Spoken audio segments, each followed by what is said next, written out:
o tym przekonana. So, hello. I hope you understand me with your translation. And before I start, I would like to introduce shortly my background, just to know where I come from. And I come from Switzerland. This is where I live in. It's a very small village on the Rhine, and we only have 3,000 people living in my small village where I'm living. Here is Germany, and this is Switzerland. I live very close to Germany. My familial background, this is my wife, and we will speak about her tomorrow because she got a hip prosthesis 6 weeks ago. We will have to speak about hips tomorrow. And then, this is my family. Not all are my children, only three. Only three. This is one, and she's my daughter. My personal background is that my grandfather and my father all were veterinarians. I just found one old picture of the first veterinary car which we had in my region. This was the old car, and look, this is the number of the car, and this is the year when I was born. This is by chance. I now have this number on my car. This is by chance. And this is my grandfather, veterinarian. This is my father again. They both were general practitioners, but later on I then went into another career. And this is shortly my professional career.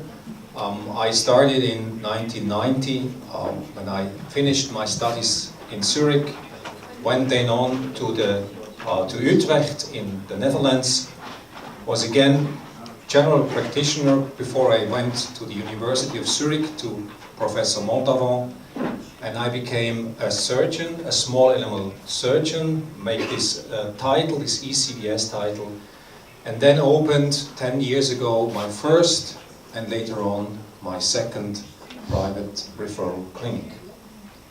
My new clinic is this building here, just proud of the new building.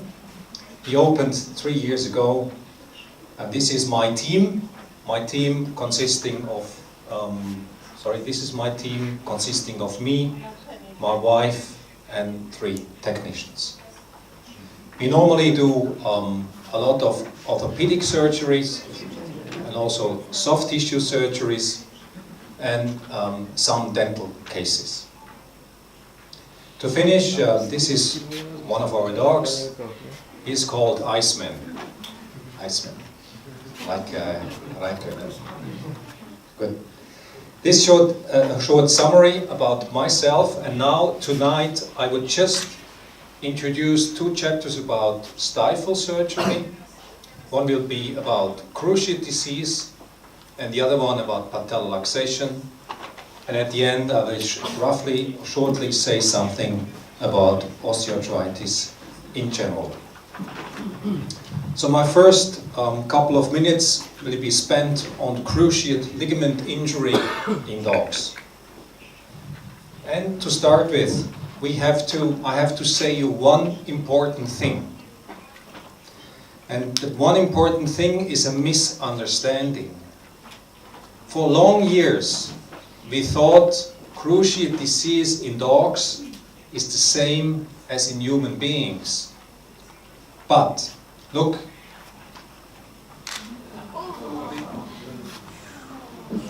this is what happens in sports. Playing soccer.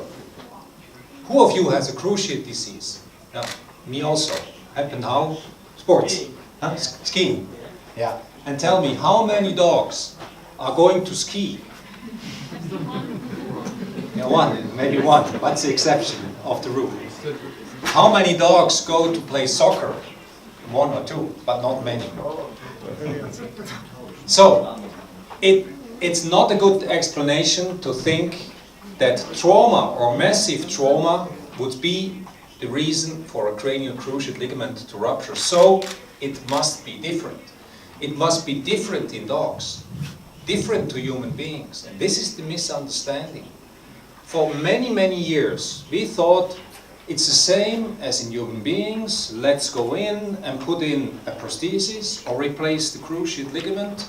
And then what happened? It failed. It failed. I will speak about this phenomenon or this pathophysiology today. This is my main topic tonight. And we have to understand that this is the reason. Fat, old dogs, heavy dogs, large dogs, and we have to speak about breeding. Breeding is the main problem behind many osteoarthritis stories. And in short words, it's the human being that made the dog so large, so big, so fat, and then he had at the end a cruciate ligament injury. This is the background. If the dog would breed itself, he wouldn't have cruciate. He would be small, would have short hairs, a long nose, a short tail, 20 kilos, and would live in the forest. It would be the wolf, and he wouldn't have cruciate disease. So this I will outline a little bit, and for this we have to go a little bit in anatomy. I think you had anatomy today, so we don't have to repeat this. Then something about pathophysiology, and at the end some clinical words and therapy. Just to summarize, the cruciate ligament, the cranial one and the caudal one. The cranial one inside the femur goes underneath the meniscus. The caudal one, which goes at the back of the tibia, then the menisci in between, and here the main force in the stifle joint is the quadriceps muscle. Here maybe just a repetition, we have some sesamoid bones. One is in the tendon of the popliteal muscle. Don't forget that there is a small sesamoid bone. We have two sesamoid bones in the gastrocnemius muscle, and the biggest one is the patella.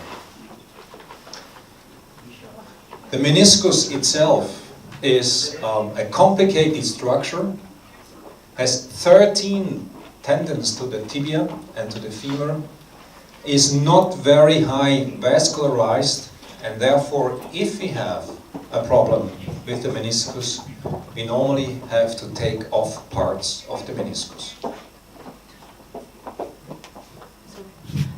Zrobimy przerwę techniczną, ponieważ nie wszyscy z Państwa mają... Ponieważ zabrakło odbiorników i część z Państwa nie ma tych odbiorników, więc zmienimy formułę. Tłumaczenie będzie konsekutywne, także robimy przerwę techniczną i za momencik Pan Profesor od nowa zacznie wykład, dobrze? Dziękuję.